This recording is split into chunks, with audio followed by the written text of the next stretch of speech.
Right. Good morning, everyone. Let's get started, please. Welcome to today's meeting of Cabinet. I'm Councillor Richard Clower. I'm leader of the council and I chair Cabinet. We are recording the meeting, but apparently the live stream isn't working. We don't know why. I think we're trying to resolve it, but I'm not sure we're going to. So for the hordes of people who tuned in wanting to watch this live, sadly, they're not going to be able to. It's a terrible shame. They'll have to watch it on catch up, or whatever the phrase is. Before the meeting begins, if I can ask each member of Cabinet to confirm their attendance for those watching on catch up. Morning, I'm Councillor Laura Mays. I'm the Cabinet Member for Children's Services, Education and Skills and Deputy Leader. Nick Bottrell, Cabinet Member for Finance, Strategic Planning and Development Management. Dominic Munns, Cabinet Member for Environment and Waste. Good morning, Jane Davis, Cabinet Member for Adult Social Care, Send and Inclusion. Good morning, Phil Orford, Cabinet Member for Housing. Good morning, everyone. Councillor Ashley O'Neill, Cabinet Member for Governance, IT, Broadband, Digital and Staffing. Hello, I'm Councillor Tamara Ray, Cabinet Member for Transport and Assets. Good morning, Ian Blair Pilling, Cabinet Member for Public Health, Communities, Leisure and Library Services. Thank you. If I can ask any other members to introduce themselves the first time they come to speak. We can't get a camera adjusted so we can catch the top of Ashley's head from that position? No? No? Okay, right. So if I now formally open the meeting and encourage all of those who are watching the recording to access the agenda and the agenda supplement from our website. So if I start with apologies, I have apologies from Councillor Holder. Anyone else? So then the minutes of the previous meeting. Does anyone have any comments on the minutes? No? In which case I will propose the minutes. Do I have a seconder? Yep. All in favour? Thank you. Any declarations of interest?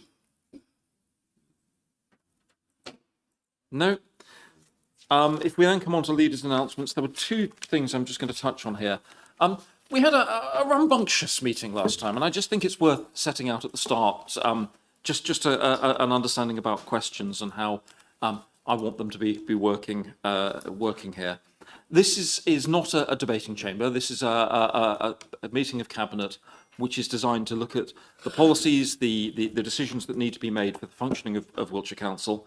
And that's the core aim of this meeting. Now, having said that, we allow questions. We take questions in advance.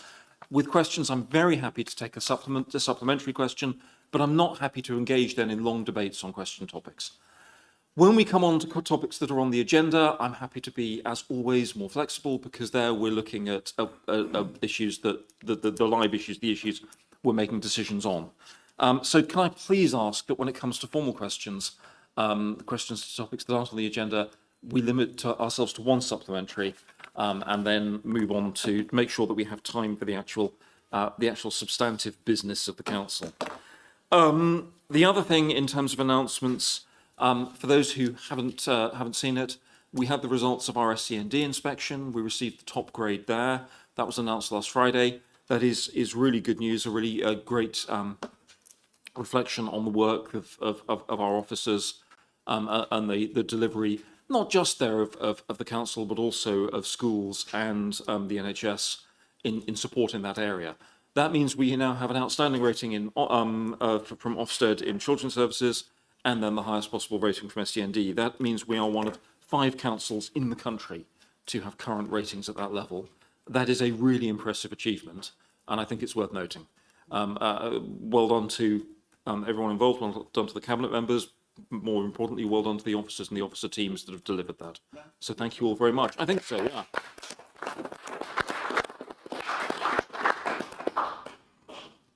Right, if we then move on to public participation and questions. There are some questions that refer to items on the agenda. We'll take those when we get to the agenda items, but there are some that don't. So if I run through those. First, there were questions from Andrew Wheeler to Nick Bottrell. Andrew isn't here, so we've got the responses. Ian, you'd asked a question about the auctioning of leases for commercial properties. Did you have a supplementary? Oh, you've got the cursed microphone, haven't you? Do you want to move across?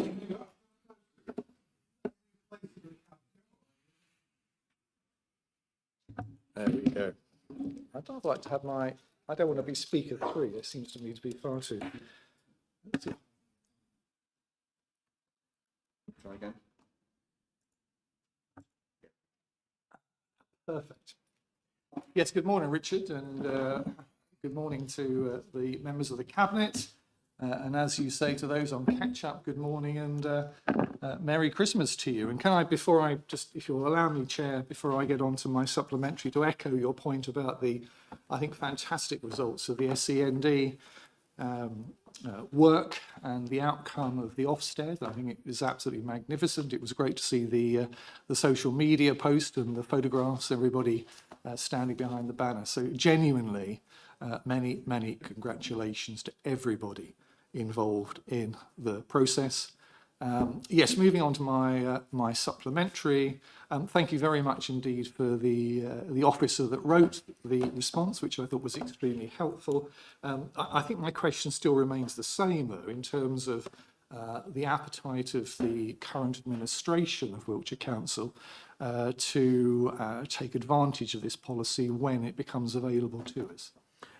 Thanks. I mean, I think there are probably 2 or 3 elements to that. First, I want to see, I think it's sensible to see what the trials produce in terms of how easy the process is. At the moment, it looks pretty complex and pretty time consuming, and that is a worry. So to look at how easy the process is and what the impact of that process is. I drove in this morning via Westbury. I normally skirt the edge of Frome, it's normally a bit quicker. But with this, as a reminder, there's the old Barclays Bank there, just off the roundabout. And I just thought I'd have a look on the way in as we had this question coming up, and it's still empty. So that's a site where personally, I think we ought to be able to say that site needs to be let out. But we need to look at the impact of the officer time that will be taken and whether those trials deliver the right results. Will it be suitable in all cases? Don't know. I think we need to see what happens. I think Bournemouth will be a very good example for us. They're relatively nearby. They have a significant number of empty shops. And equally, was walking around Trowbridge yesterday at lunchtime, and you've got the sort of pop-up units that in some of the retail spaces there that have filled themselves without the need for auctions. So it might end up being a blunt tool, it might not. So I guess we'll see from there. If we then move on to questions from Tim Guy. No, Tim isn't here. And then from Sally Ross. Sally Ross. No, Sally isn't here. Celia Beckett. I haven't seen Celia. And then Peter Chase. No. So all of those. And then Annabel Lawson. And Matthew Ravenhill. No. Joanna Dingley. No. And then Tim Guy again. Andrew Nicholson. I'm sure I've seen Andrew. Andrew, thank you for turning up. Did you have a supplementary? Yes, please. Do just, take a seat and get the mic switched on and then. Yes, and I apologise for not being here last time. I think you were calling my name in vain. I was on my way, but I had a problem with my bicycle, which is all the council's fault. Anyway, so my questions referred to the item that's just passed by the minutes of the previous meeting, and I did tell the clerk that I hope to make a very short statement before I come to my follow-up questions. Is that acceptable? By all means. Thank you very much. And I think the 19th of November is quite a momentous day in the history of Wiltshire, because that was the day when you endorsed the draft local transport plan LTP4. And I think it was the day when you really formally and openly did the U-turn on the climate resolutions, or at least the one that applies to the whole county, that you passed in 2019. It's really sad that was almost to the day, several years after Councillor Clewer addressed COP26 in Glasgow. And now we're hearing from Councillor Munns, I'm told that the webinar on LTP4 has informed us that the council has been too ambitious in meeting its climate targets. I don't think that, with respect, ladies and gentlemen, you're reading the room in terms of the population of Wiltshire. People have seen the news from Valencia and the Mediterranean. People have seen the flooding in Wiltshire, places they've been to, places they go week in, week out. And I think they're looking for a faster pace of climate action. And of course, transport and the emissions from transport are crucial. And that's one area of the county's emissions where very little progress is being made. So I think that's disgraceful and a shame. And I empathise with Councillor Cluer that the faction that wanted to overturn that has won the day for the time being. The questions I had were about consultation and other aspects of the local transport plan. And I'm going to focus briefly on consultation in my follow-up questions. I've tried to find the corporate consultation strategy. I believe it's not on the council's public-facing website. And therefore, I can't say for sure that it's been revised since 2004 in Wiltshire County Council. But the Code of Practice on Consultation and Engagement suggests that consultations should be 12 weeks, 8 at the minimum, and surely not over the Christmas period. And if it's less than 12 weeks, there should be an explanation of the exceptionally short period of time. So was the corporate consultation strategy consulted when this consultation was devised and set up? I mean, in terms of the detail tomorrow, do you want to cover the consultation word? I'll come back in on the other one after.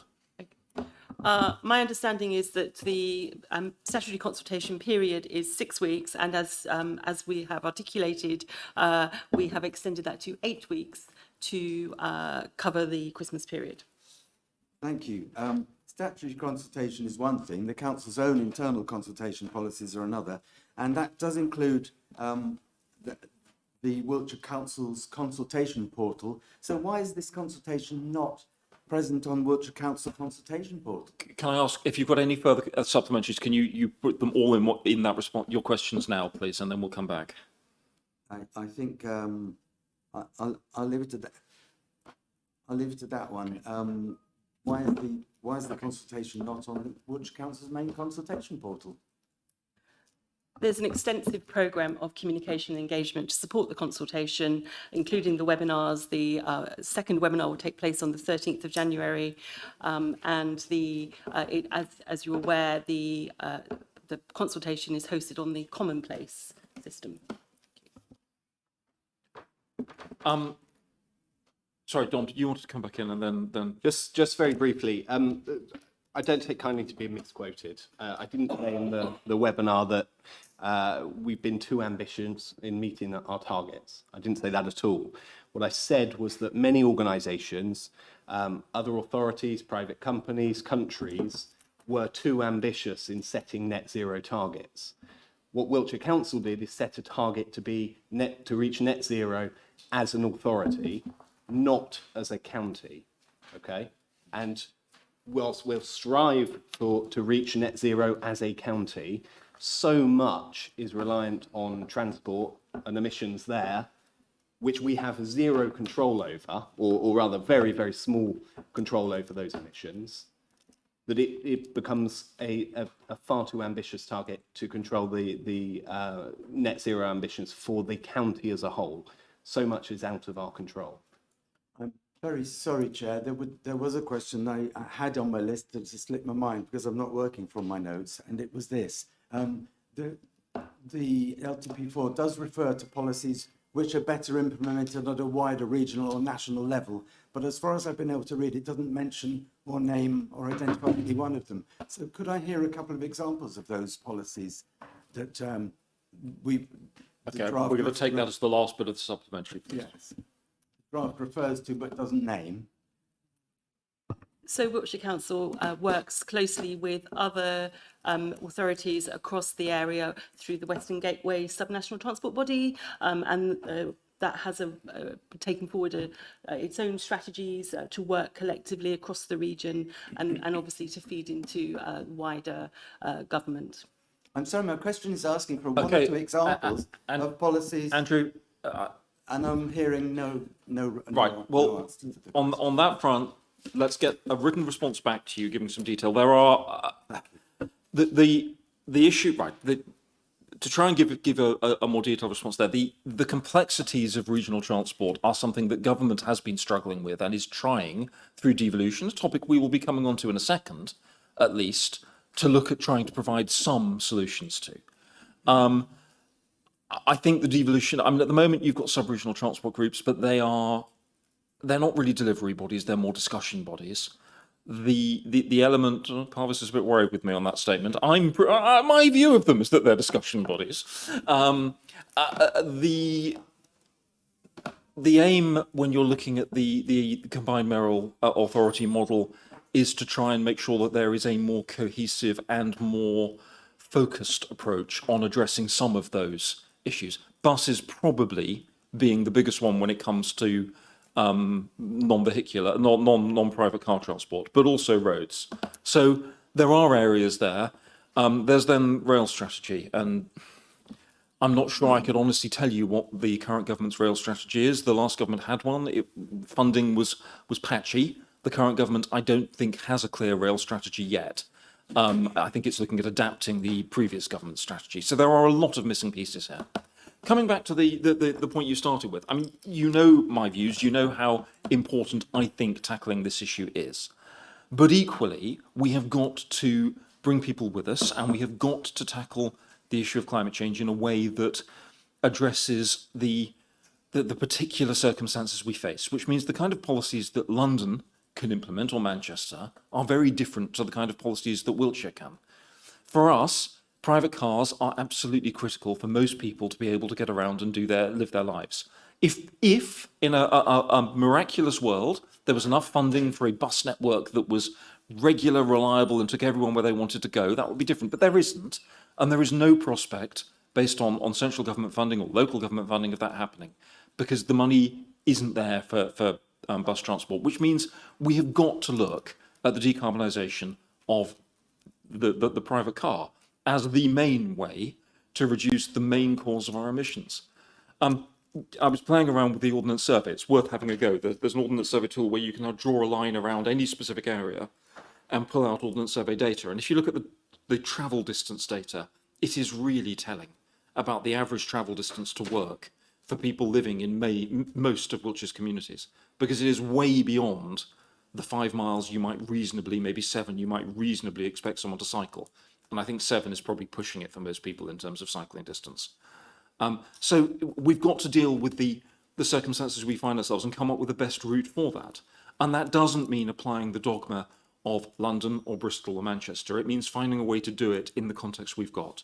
That's what we're trying to do with LTP4. Now, I appreciate that creates a tension.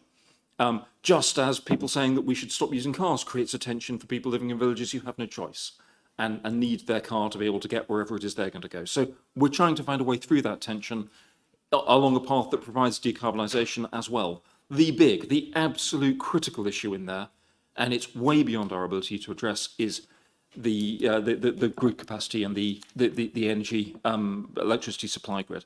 Because any rational decarbonisation route for EV in Wiltshire is going to require massive grid improvements. And we're in the hands of the energy networks, the hopeful delivery of the regional energy strategic plans, the RESPs, and central government. So that's the broad picture, the broad reasoning for where we're sitting. Okay. Thank you. I have been informed that we had 24 people waiting to watch the live stream, so we have disappointed our audience. It's very sad. Right, devolution, item 6. If we then move on to the devolution update, if I introduce this, we've got I think 3 questions on this topic as well, which I will bring in after I run through an introduction. We are waiting with bated breath, with trepidation. We're waiting for government to provide details of the white paper on devolution, which we are expecting now on the 16th of this month. We've had, since over the course of the last couple of months, a great deal more clarity coming out of government about what their vision for devolution is. We will know in precise detail, including, I am told, geographic maps that will tell us who they expect us to look at the process of devolution with, and perhaps more importantly, who our neighbours will be expected to devolve with. So we're expecting to see that coming out with the white paper on the 16th. But a number of things have been very clear in that process. Perhaps most importantly, government's not aspiration, but government's requirement is that all of England will be covered by combined mayoral authorities. They have said that whilst it's possible for a council to be on or for a combined authority to be on the journey towards having a mayor, they will end up having a mayor. And they've suggested, if you actually look at the detail, that that journey time is possibly about a year for a combined authority from its creation to deciding it's going to have a mayor. A couple of the ones, I think Lincolnshire is probably the example there, where they told them, yeah, you can go and look at setting your combined authority up and discuss, consider by next year that when you're going to be having a mayor. So government's provided a degree of clarity that has been lacking previously. We may not like that clarity, but at least they're providing that clarity. So the context that we have got is that combined authorities should have a population of at least 1.5 million people, and that they will end up having mayors, and that the entirety of England will be covered by combined authorities. It's also becoming increasingly clear that government is going to channel more and more funding streams through combined mayoral authorities, through mayors. They are already, with some deals, looking at channeling some highways funding. They are expecting mayors to take on the role of, or the combined authority to take on the role of looking at strategic transport across their area. Funding for housing is coming through increasingly through mayors, and also funding for adult education is definitively coming through mayors' combined authorities. It's very clear that that funding is only going to flow in that way once an area has got its combined authority set up with a mayor. And if you don't have a mayor, the highways funding will not flow that way until you do. Also, it's very clear when you look at that the existing processes for trying to get funding out of national highways, I mean, if we take the A36 for an example, they are reliant on the next funding round there. I don't know when that's supposed to be now. It's been delayed at least 2, maybe 3 years. So other funding streams are not coming through in the way that it would be in a way that's functional, to be blunt. So that's the context we've got. In terms of our own position here, we have had extensive discussions with our neighbours, well, with all of our neighbours. Hampshire are looking at their own deal, a deal involving Portsmouth, Southampton, the Isle of Wight. Oxfordshire are still in discussions. We're not quite sure what their picture looks like. Our neighbours then to the northwest are already part of the West of England Combined Authority. So the proposal we have put forward, alongside Somerset and Dorset councils, is for what we're calling the Heart of Wessex deal. Now that deal initially was put forward just with those 3 councils. Bournemouth, Christchurch and Poole were looking at considering their own devolution deal. They have since understood the clarity that government's now providing, and it may well be that they want to come on board with the Heart of Wessex deal. Swindon still have aspirations towards Reading and are in discussions with Oxfordshire about that. We have been told, although not definitively, that you need to have contiguous geography for any devolution deal, which would mean that for Swindon to be involved with Berkshire, they would need to link in through Oxfordshire or through us, and we don't see Berkshire as being particularly relevant to the bulk of Wiltshire. So again, that's the position we've got to. We've put in our response. Government asked for expressions of interest, not definitive answers, but expressions of interest as to what sort of options we would like to look at. The initial response we put in was saying we really didn't want a mayor, and that we were looking at, ideally, a geography involving Somerset, Dorset, Bournemouth, Christchurch and Poole and Swindon. And then we have various other options in there saying we would consider it looking at devolution by ourselves and so on. But the clarity we've had from government shows that Wiltshire as a whole, with 500,000 people, doesn't meet their criteria, full stop. Also, they want combined authorities, combined mayoral authorities, which means more than one authority together. And actually, if we look at the Wiltshire, Somerset and Dorset proposal, the population there is, what, 20,000 under 1.5 million. So only just about hits that threshold anyway. Equally, I've had discussions with the other leaders. Cabinet, we've had detailed discussions. I did explain it at the last meeting of Cabinet. The fact that government are saying we are going to have mayors, whether we want them or not, our assessment at that point was, why continue fighting the idea of having a mayor if it's going to be imposed on us, particularly if it means that we could resist for 2 or 3 years or 4 years until government imposed it. From what we're hearing, 2030 is going to be the drop-dead point at which everyone will have a mayor in a combined mayoral authority. And at that stage, all we would be doing is delaying the inevitable at the expense of a chance to get things set up and to get that funding flowing through. So we then decided to adjust that proposal to say that reluctantly, and it was reluctantly, we would look at having a mayor as that is government's direction of travel. There are continuing discussions between the leaders of the councils, or between the chief execs of the councils. We are trying to include BCP and Swindon in that. We have an informal discussion later on today, looking at how we shape the proposals, what we feel would be appropriate for a Heart of Wessex combined mayoral authority to be dealing with, what powers we would want it to be taking on, and what the key drivers we feel would be for it.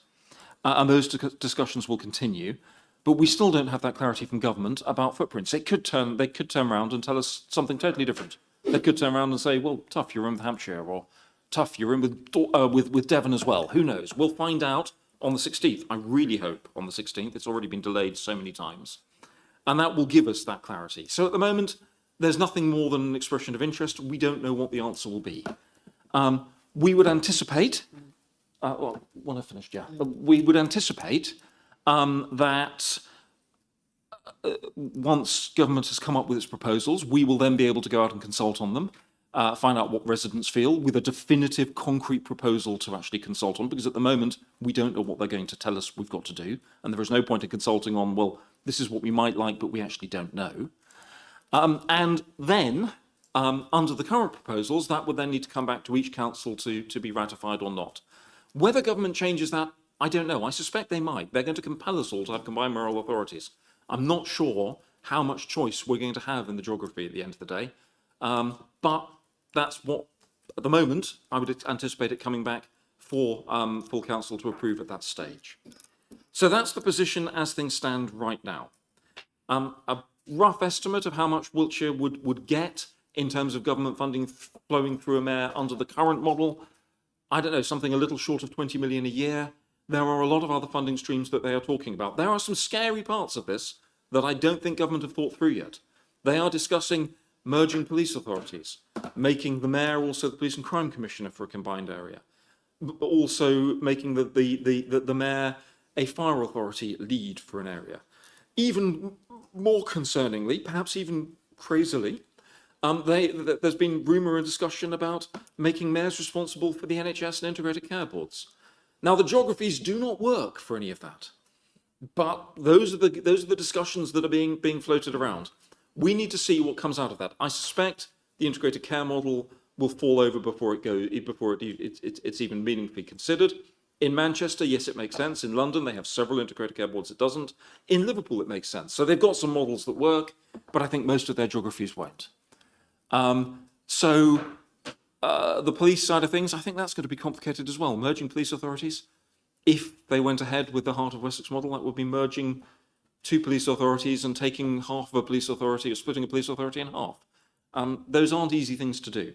So I think government's got a lot of work to do to figure out steps 3, 4, 5 and 6 in this process, but they're pretty clear on what steps 1 and 2 are. Combined authority with a mayor.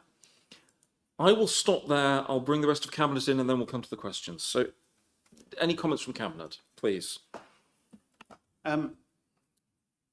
I personally think that, the idea that the answer to the problems of this country is yet another tier of government, somewhat ludicrous. But you know, this is something which is being done to us, and therefore I'm completely supportive of the idea that we should try and get as much on the front foot as we can. And you said that this may be that this geographical arrangement is not the one that government chooses, but you know, at least we have made it clear, and I think we should try and make as good a fist out of it as we possibly can. I do have a question though, which is it clear yet whether these mayors would levy yet another precept on council tax? Thanks, a really good question. It is clear that mayors will have the ability to do so. So far, a couple of mayors have, but most haven't. So it's not necessarily, but they will, my understanding is, have the legal power to. The Tory ones haven't, but and I seem to remember when Livingston came to power in London that he said it would only cost people a Mars bar a day, or Mars bar a week extra, whereas the mayoral precept in London now is 2/3 of some London boroughs. And the more that mayors have taken on in terms of transport, particularly running things like buses, the more staff they've taken on and the more precept they've incurred. So there is definitely creep there that we would need to be very, very aware of. The West Yorkshire Combined Mayoral Authority apparently has staff of over 1,000 people. Most mayors are running on staffs of 20 or so, because they don't need that. I mean, you need a number of staff to deal with strategic transport, but you can probably take that from the staff members of the authorities, bringing them together. You need, I guess, some secretarial support, but so it's a really mixed picture right now. I was trying to find out last night and not getting much clarity.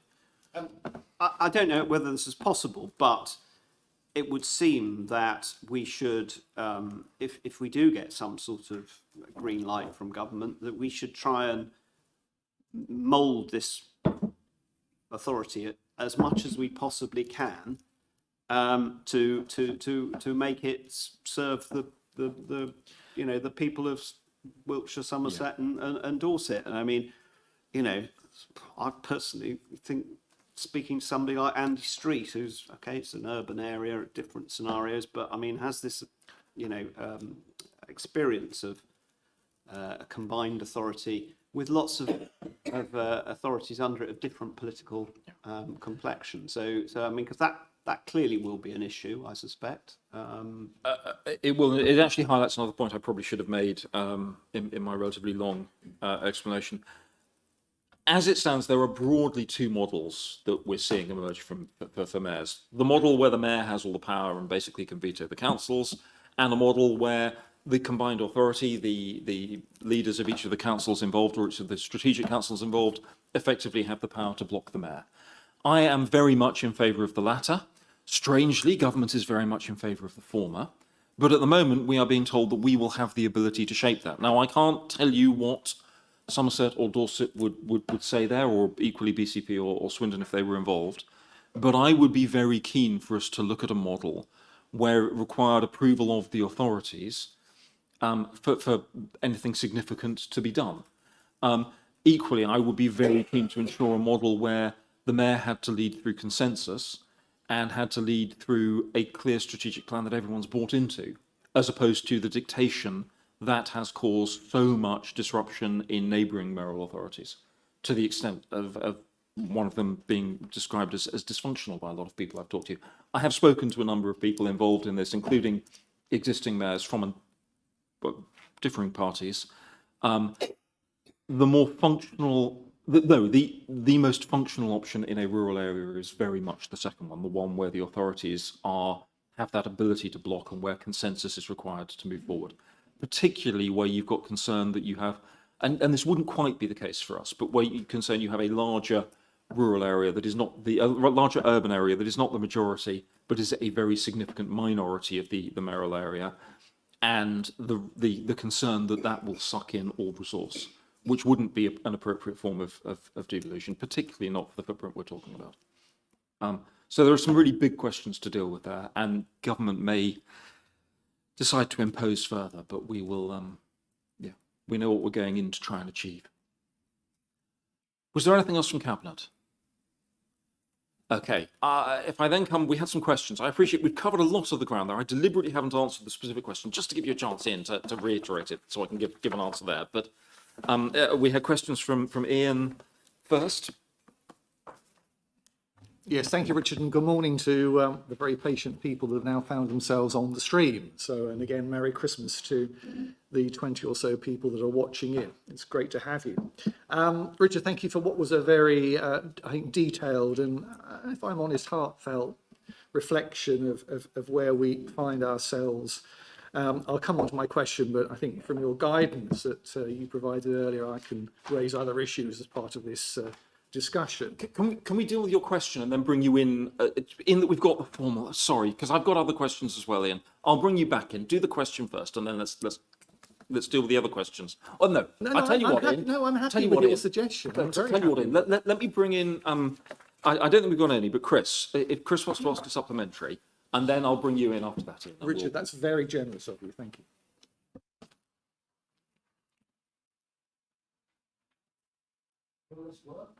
If you push the right-hand button, and then you'll need to sit down, otherwise no one will be able to see you on the screen. There we go. Excellent. I'm out of practice. Thank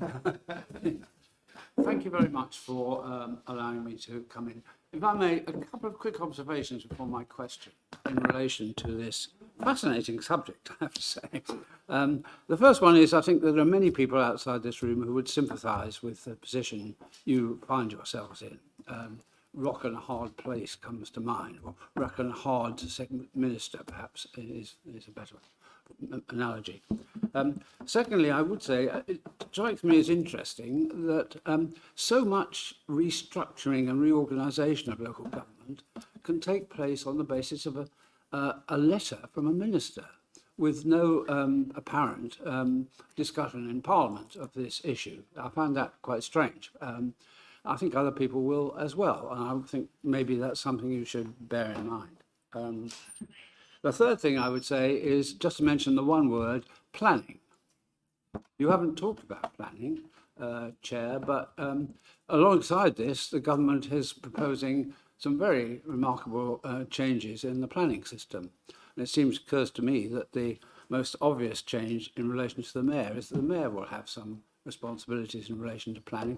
And in fact, I've seen a document produced online which says that will be the case. So I think these are all additional concerns, if I may say.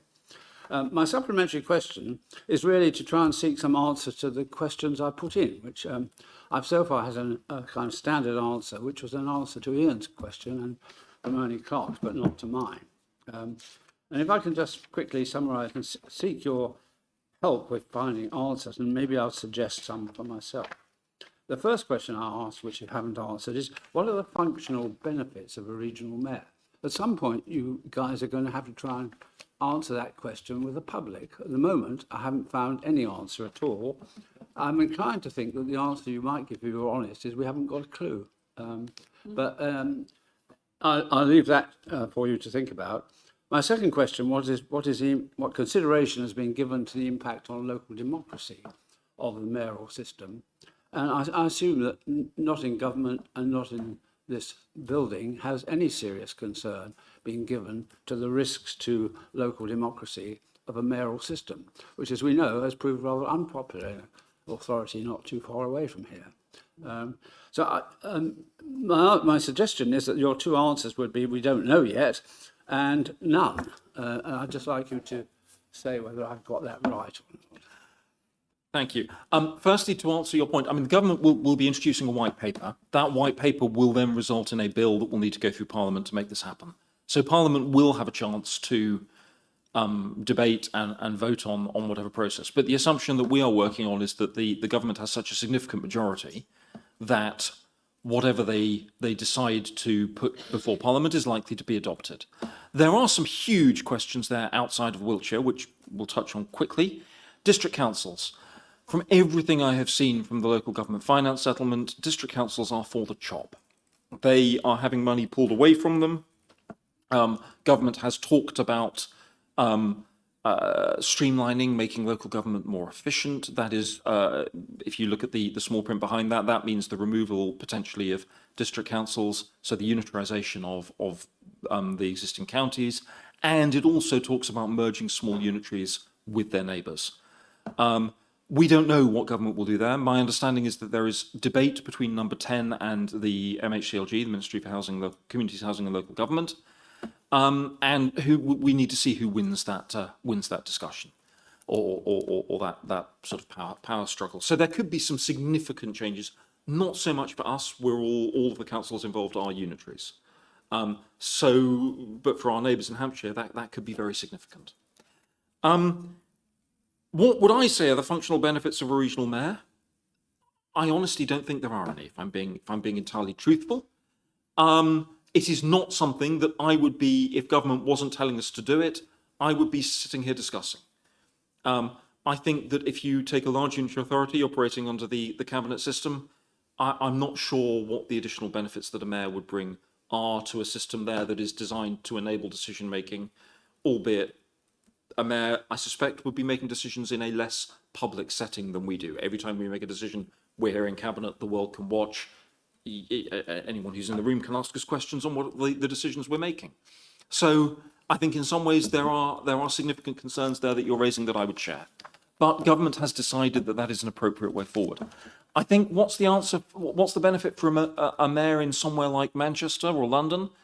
I think there are benefits there and a figurehead for a single city. I think the risk here, and it's a huge risk, is that rural Britain, rural England, is left behind by not having a voice that can talk on the same level, the same stage. Government is very clearly going to use its council of mayors as a means to understand, to consult, to take the temperature of what's going on in the rest of the country. And one of the reasons that I think if we have got to do this, that I have always been pushing, if we have to do devolution for a larger footprint, is to make sure that whatever mayor we end up with can speak with a strong voice for a large rural setting. Because otherwise, we've already had a discussion, Andrew's now gone, but about the challenges of government policy when it comes to decarbonisation, when it comes to housing that are metropolitan driven. So I really think that if we're going down that route, we need some strong rural mayors in that mix to say, that's all very well for Manchester or London or Birmingham, but that isn't going to work so well in Wiltshire or in Cornwall or in Oxfordshire or wherever, Herefordshire. So, yeah, if I had to draw one benefit or one bit of hope in this process, it's that we need to make sure we get that rural voice in that whole context. You asked about planning. There is some again, there's a bit of uncertainty about what government's calling strategic planning. Now, as a large unitary, a county unitary, we pretty much deal with strategic planning as government would currently define it already. There is tension when it comes to cross-border planning. So, I mean, for us, Lagershall would be an example where we have housing allocation in our local plan, Test Valley on the other side, the Hampshire side of the border. They're in the southeast, we're in the southwest. We don't talk to each other, apparently. We're in different regions of government. Yet the informal conversations there have been very good about how to cohesively plan the expansion of Lagershall on both sides of the border. But mayoral strategic planning would create exactly the same tension because you'd have an area split between two mayors. So strategic planning, it needs more definition to know whether it's going to be something that will sit well with mayors or not. I think if you look at Hampshire or Surrey, where you've got the districts, and therefore the county councils are not particularly involved in planning, I think that they are perhaps more keen to have a more strategic role to see that strategic planning function come across. But for us, I'm really not sure how relevant it is, which is why I didn't discuss it in much detail. It's one of the issues that's coming over that may or may not be particularly useful.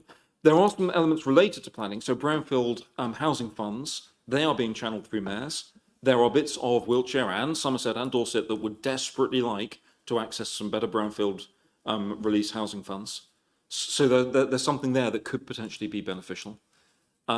Strategic housing delivery, there's some discussion about funding for affordable housing, for council housing coming through mayors as well. And I would be very loath to see us not get our share of funding there, particularly given our council house building programme. And we could go on and on this topic. I'm going to stop there. Hopefully that's given some answers to your questions. One point about the mayor. You talked about the mayor speaking for this region. I think the real question is the mayor going to speak to the region on behalf of government? Or is the mayor going to speak for the region? And that remains to be seen. I'm pretty clear in my mind which preposition the government has in mind.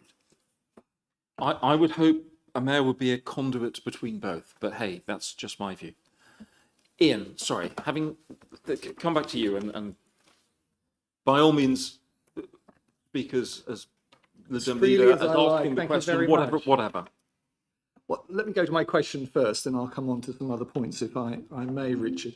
The question was essentially, and thank you very much again for the response. The question essentially is about ensuring that there is some democracy going on here. I mean, I think the overall process is about democracy with an arm very tightly pinned up behind our backs, quite frankly. And I don't disagree with most of what you said earlier. So my question is, and I completely take your point that you made a few minutes ago in terms of the timing of when we consult, because we need something clear and credible and sound to consult on. But I'm concerned about two areas. One is our own members here at Wiltshire Council, who have played, as far as I'm aware, aside from your colleagues on Cabinet, have played no part whatsoever in any of these considerations. I don't blame you or indeed the Cabinet for that, but that is the reality. And I guess equally the residents of Wiltshire, and you've touched on that to some extent.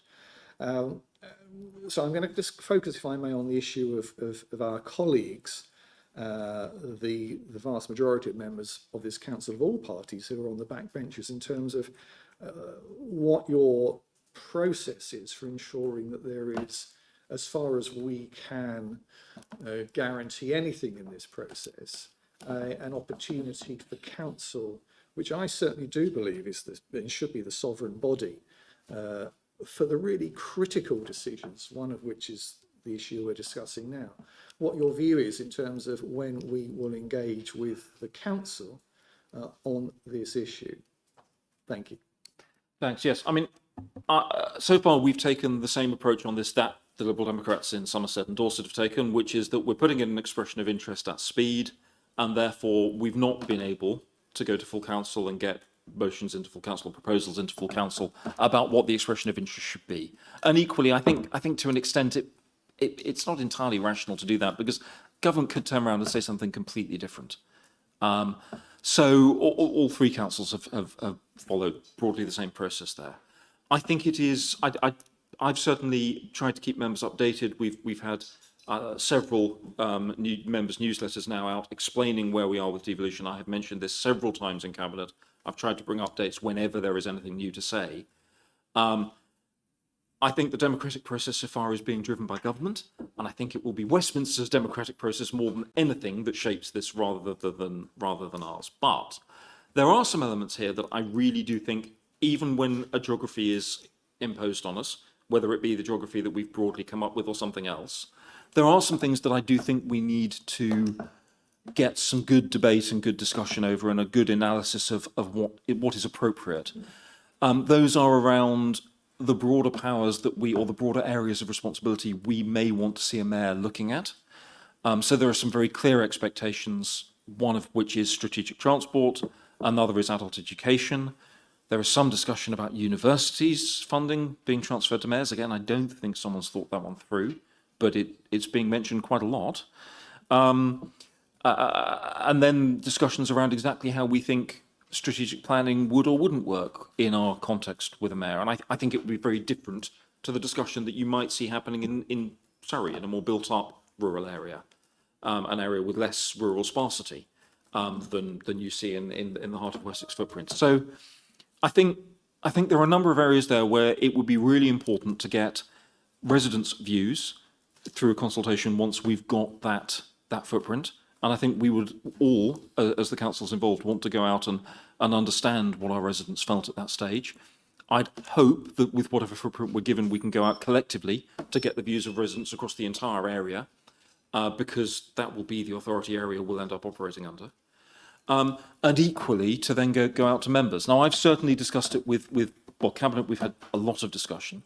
I've discussed it with my own group. I've kept other groups updated. I wouldn't presume to hold a group meeting of another group to extend views like that, but we have made sure that we've had the explanations going out to all members, and that's as far as we can take it so far. I would personally want to see all the councils involved being expected to have a vote on this as well. My concern there is government is going to impose this.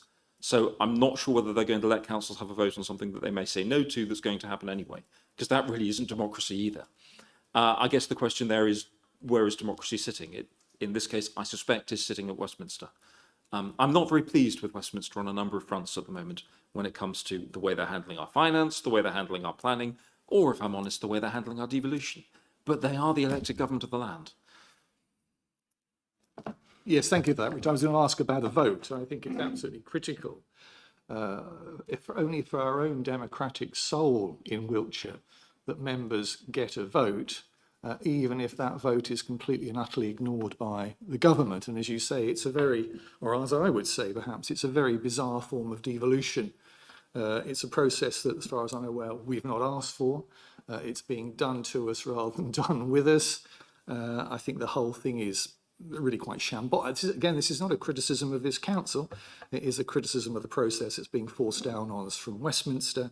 And I've got just one or two specific questions. You talked a little bit, and again, I accept that we're all operating, maybe not in the dark, but in the twilight around these issues. You talked about some of the financial benefits, but presumably there will be costs that come with this process as well. And I think it's very important that any debate makes very clear the costs. I think it was Nick that made the point about the cost of yet another tier of bureaucracy. And I think it's important that any debate is formally part of that debate. We understand what the costs are. And just two or three other points. One is, I completely take the point about the challenge of encouraging other authorities to join us. I've made this point before, you will have made this point in private. It does seem to me absolutely critical that the principal economic driver for the county, i.e. the town of Swindon, is part of this process. And I accept you can only take a horse to water, etc., etc., etc. But I am hopeful that they will start to see the benefit. And in fact, one would imagine from what you were saying about the issue of geographic coalescence, the only option for Swindon, bluntly, is to join us. And I think we should be, and I'm sure we are, very, very welcoming of that fact. The one bright thing, actually, which you mentioned, but in a negative sense, was the issue of a Metro Mayor taking some democratic authority from one of my favourite organisations, the ICB. That would seem to me to be one of the few rays of light, possibly, shining out in this rather dark, if you can have a firmament, dark firmament. And my final point is, and you may want to not confirm or deny this, I'm hearing a shocking rumour that in terms of the runners and riders, that one of the Conservative candidates potentially for the mayor of the heart of Wessex is Jacob Rees-Mogg. I don't know whether there's any truth in that rumour, but every time I mention it, laughter, and Ian Blair Pilling has rather confirmed my point. But that does seem to be, shall we say, wafting around at the moment, Richard. And if you could, put your ironclad boot onto that, I think most of us, regardless of party, would be very grateful indeed. Thank you.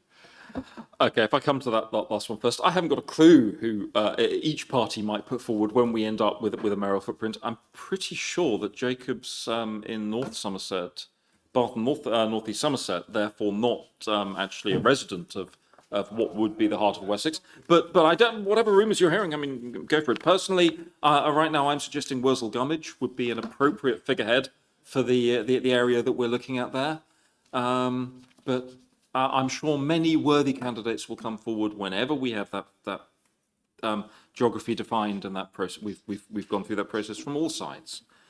I think the most important thing is that we end up with a mayor and whatever footprint who is going to be a consensus builder and listen to people, and not someone who thinks that they necessarily know best. I think that kind of mayor in our geography would be challenging, less than helpful. The costs, yeah, if we end up with an idea, well, when we know what the geography is, we may get a better idea of costs. Right now, I couldn't tell you. I mean, there are mayors that run on a very limited budget. There are mayors with a much greater budget, but they've got much greater responsibility. If they're running a bus company, that requires a lot more staff. So, yeah, we need to look at that. I would personally agree, and I think my instinct would be that no matter what government says, even if we're told we don't have a say, it's something that the full council here should debate. Yeah, but I can't say right now with any degree of certainty that we will have any form of veto power as an authority in this process, and I wouldn't want to give that impression. Yeah. Jeremy Clarkson's the person I'm hearing most frequently touted as a future mayor, but that wouldn't be a mayor of Heart of Wessex. Right. Do we have anyone else who wants to ask any questions on this or make any comments on this topic? Yeah.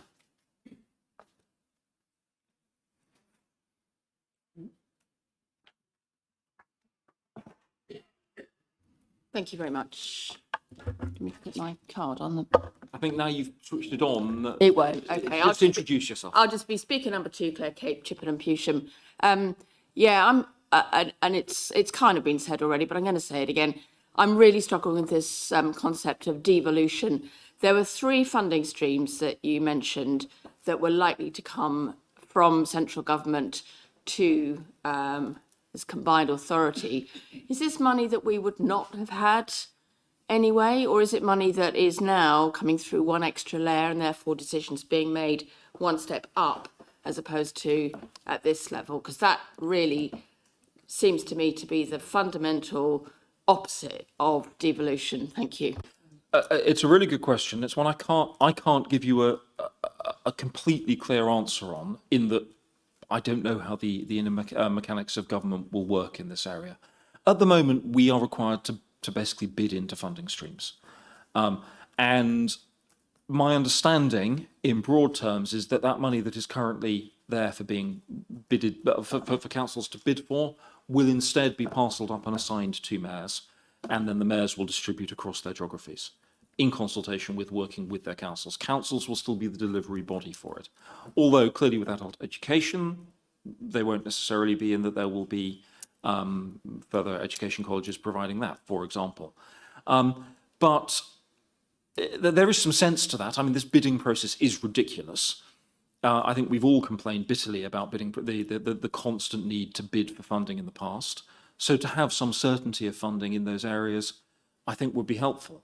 I think my concern will be areas that don't have mayors for the next 2 or 3, 4 years will find it virtually impossible to get access to any of those funding streams, because they will all the resource, all the input of government will be going into setting up the mayoral authorities and not into and making sure that they're getting their flow of cash. And I think the bidding system will probably fall apart for everywhere else in the process. So that's definitely an area of concern. Does that? That's as good an answer as I can give you. I mean, you kind of need the minister. We all need the minister here to answer these questions, and I suspect we wouldn't get terribly straight answers right now. I think we get vague generalities still. Thank you. So I think we'll look forward to this white paper with hopefully some clarity in it.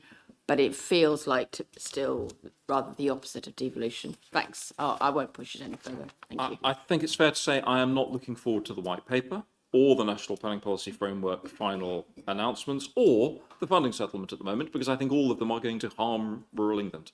But hey. Just on that, Richard, by the way, yes, part of Wiltshire is very rural. Part of Wiltshire is made up of a lot of market towns, which are semi-urban. So I think, you know, we need to see the whole and not just rural. I get what you mean, but let's be inclusive. By any government definition, Wiltshire is a sparse rural county. Yes, we've got towns. Every rural area has towns. Those towns have a hinterland. They function as a larger area, but predominantly is rural. Yeah, that's the context certainly that I'm using there. Was there anyone else who wanted to come in? In which case, we are being asked to note the revised expression of interest as laid out, and to note the fact that we are going to continue discussions with neighbouring councils. based on whoever it is government tell us on the 16th, we think, that we're talking to. Are we happy to note that? Yep. Thank you. Right, that is enough of me talking for a bit. We will move on to item 7, which is the recommissioning of speech and language therapy services. Jane. Thank you, Chair. The purpose of this paper is to provide an update to Cabinet on the status of the Council's contracted speech and language service, which is delivered by an external service supplier and expires on the 31st of March 2025. Wiltshire Council currently commissions the speech and language therapy services in partnership with the Integrated Care Board, with the local authority funding the educational element of the therapeutic support. So we are responsible for the educational aspects.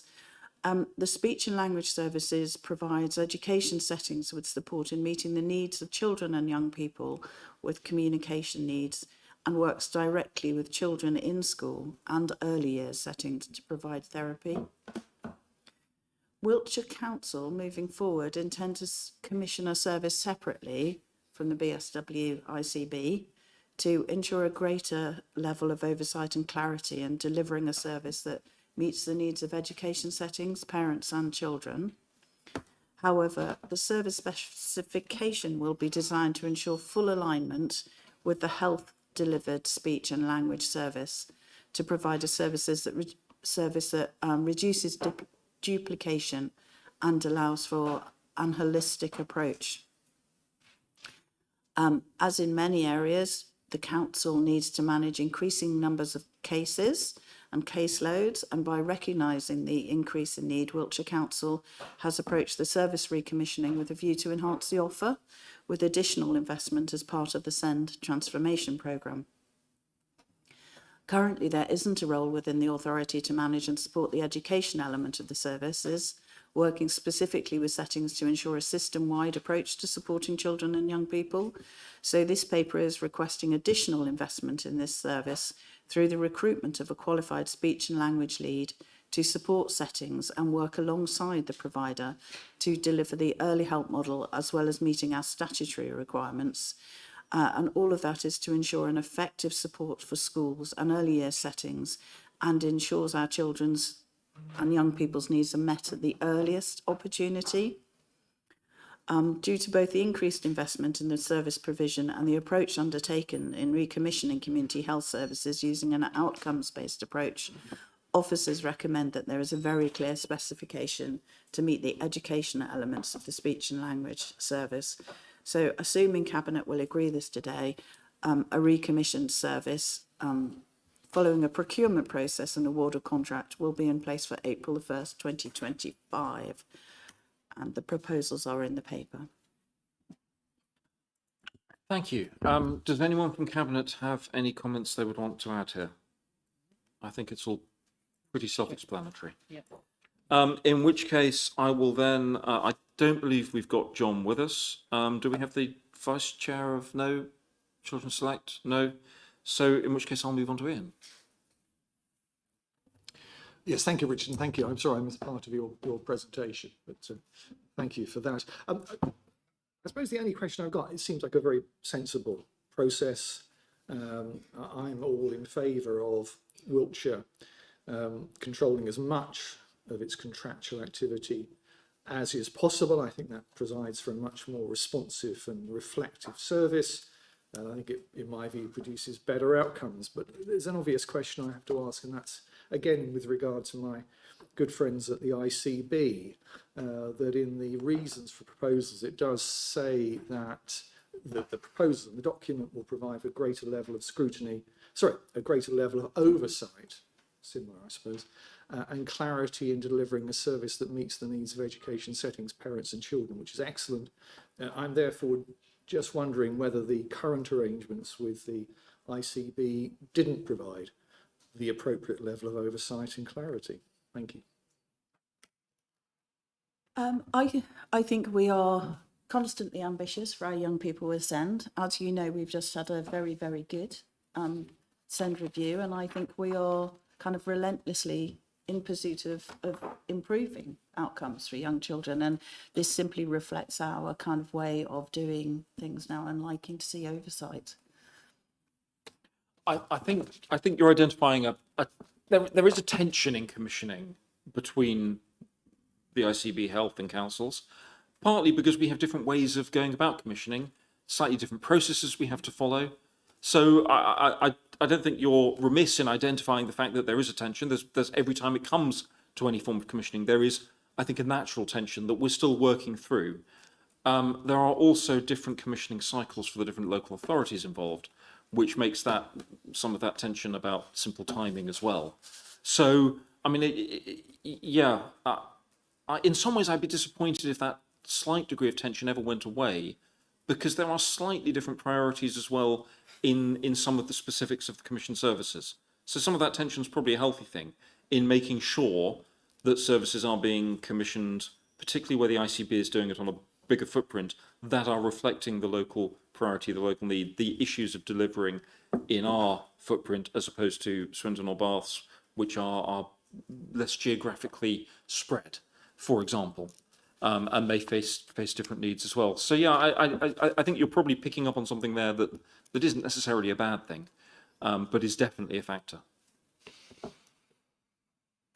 I think they were both excellent responses in terms of presentational responses, but I don't want to dwell on this for very long, so I'm hoping this will be a record-making cabinet and we all get away fairly soon. But just to dwell on this for a moment longer, I mean, coming at it from a different angle, I suppose, is there not a disappointment that we're not able to procure more services in conjunction with the ICB? It just seems to me that statement's made in the document, in your document, and therefore I'm just trying to explore, and it may be that Richard's answer is the answer to my question in terms of timing and in terms of geography, and if that's the answer, then I'm very satisfied with that. But if there are any other aspects that left us feeling less than 100% happy, I just think it's important that the public who are listening in their masses this morning to this discussion are able to understand what those issues are, given that it's, at the end of the day, it's all of our money that contributes to delivering these and other services. I think providing government doesn't impose any further top-down reorganisation on the NHS, there's a phrase that we all love, then give the ICB as a new construct, we're 2 years in, give it the course of another 4 or 5 years and the ability to start harmonising some of the timescales with the renewal of contracts. I think that will get better. And I think that will probably be for the benefit of both us and the other councils involved and the health service as well. I think it will, but time will tell on that. I don't know if Jane wants to comment or officers want to comment here, because there's an awful lot of involvement in this, and it's a complex area. It really is. Yes, I would say it's a complex area, and I would say we work harmoniously in many, many ways together and are very pleased with the outcomes.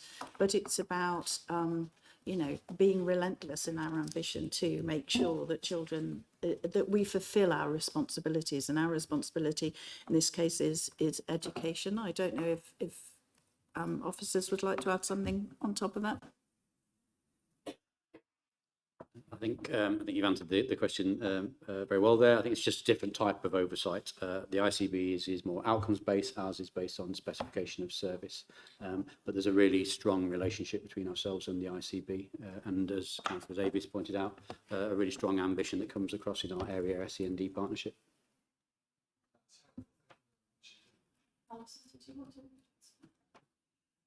Okay, thank you.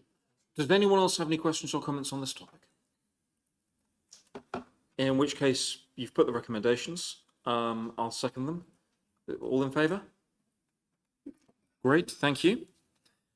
We then come on to item 8, the Wiltshire Playing Pitch Strategy Adoption. Ian. Thank you, Richard. What I'm about to take you through was pointed out by Richard was 567 pages long, and I'm going to pause right now and thank from the outset Danny Geeson and all the other officers who worked on this and got it to this point, and point out that should you come up with any questions about a particular sport, a particular location, a particular function, he will be up here at the microphone. It does end up with the shortest recommendation. I think that's 8 words, so we'll get to that. And because apparently I spoilt our leader's weekend in that he didn't manage to get through the 567 pages and assimilate it all, I'm going to take you on a little tour through it, and I'm going to put some numbers in for you as we go along. I'd start by saying, although it has the word strategy in its title, it's a word that I'm always a kind of step back a little from whenever I hear that word, and I would rather describe it as an encyclopedic reference in this area, and I'm going to take you on a canter through it.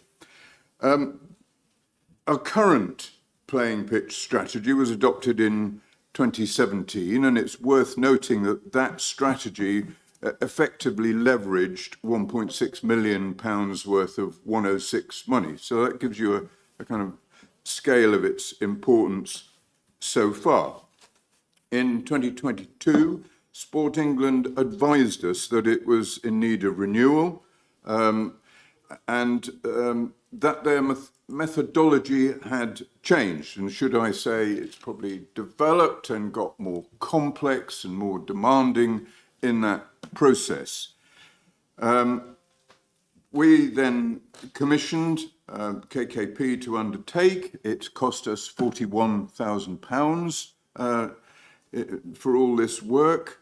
It was therefore conducted in terms with Sport England's 5-step guidance. It covers 4 main playing pitch sports. That's football, cricket, rugby and hockey. If you want to ask about any other sports, then you have to wait for the fixed built facilities review that we'll be undertaking. It does look at artificial turf, pitches, etc., etc. It takes into account future demands of our population, housing, etc., where development is going to be. In the process, it looked at the needs of 253 town and parish councils who were surveyed, 719 pitches were assessed, 233 clubs were contacted, and our 20 leisure centres. We keep this at 20 leisure centres. We don't want to close any of them, as other authorities are doing, and they were all consulted and visited. And within that, we also consulted 27 secondary schools and 229 primary schools. So I think you're getting a feeling for the comprehensiveness and the scale of all of this. Through this, there are 3 principles that Sport England, and we would agree with them, have a kind of golden thread, and that is firstly to protect the existing supply of playing pitches and their ancillary facilities to where they're needed, to enhance by improving quality and management, and to provide for new where there is future demand. The report itself comes in 4 parts, those 567 pages. The first and the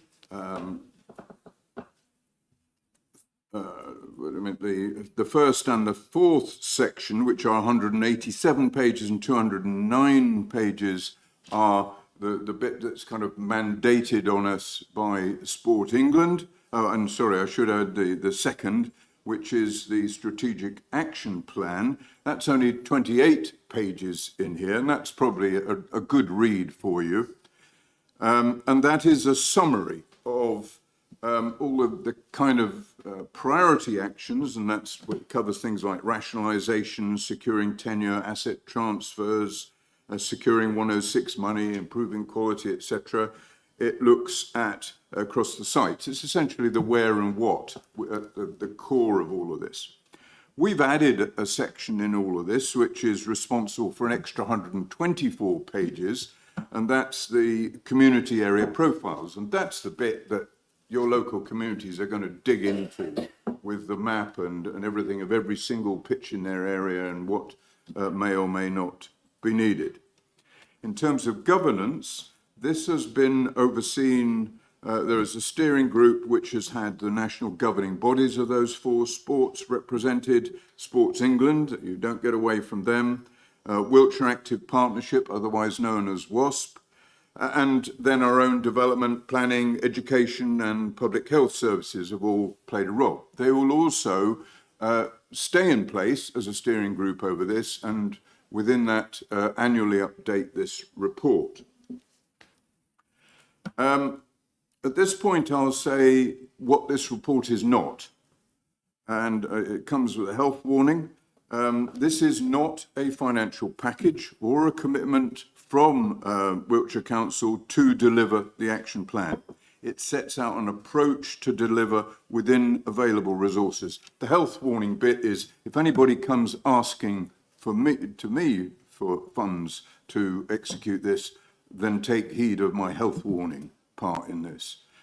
What it does provide, though, is a renewed document. It informs and provides robust and strategic evidence base in all our negotiations and also communities and schools and everybody who's interested in maintaining and enhancing their sports facilities, in particular in securing that vital 106 developer contribution. It's going to influence policy development, decision making and planning and throughout all of that. So at the end of all of that, and I hope you understand the document a little bit better, so you didn't need to spend your whole weekend on it, I would come to the proposal, or at least do you want me to take questions first? We will please take questions and comments first. Thank you. Thank you for that. If I come to Cabinet first, with anyone who's got any comments? I will just briefly say I'm a huge fan of data, but this report has convinced me that at times there is such a thing as too much data. The fact that Chippenham villages have the potential total match equivalent of 2.3 sessions matches at the moment. How we get to 0.3 sessions, I found reading through, I try very hard to read every document that comes before Cabinet, full council and so on, and try to make sure I understand them. There were elements here where I have to admit the data just got me a little bit lost. Well, I'm sorry about that, because at scrutiny, we were having to ask questions about patches of land where people had put up temporary football posts. So, you know, some people want to get into that level of detail. That's really good to hear. And I do hope that area boards have a good chance to get their teeth into this, because I do think, as you say, I think this is a far more value to us at that localised level. Yeah. And particularly then as evidence to support funding bids, because there is significant money flowing around still for pitches in some, for certainly the FA has significant funding there. And I think we need to make sure that we are now able to use this to evidence that need on a localised basis. Yeah, it's a tool and the evidence for others to use. Remember the two key figures in this.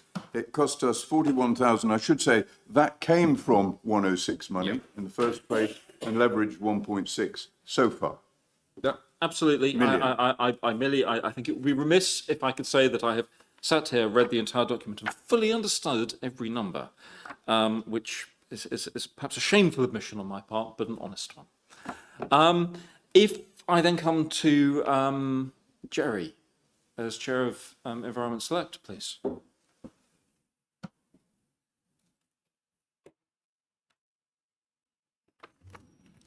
Yeah, thank you, Chair.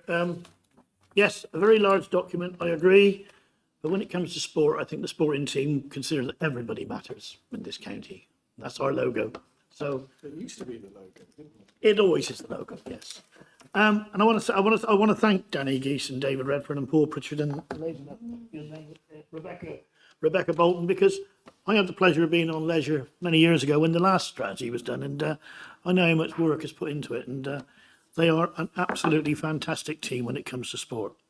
So anyway, last week, the Vice Chairman and myself, we had a briefing from the Playing Pitch strategy on the 5th of December. It's a very comprehensive strategy, like you say, large 576. The Cabinet member and officer explained the reasoning behind the strategy and the core principles which underpin it. We discussed how the success of previous strategy could be measured. We also heard how the evidence used would be regularly updated.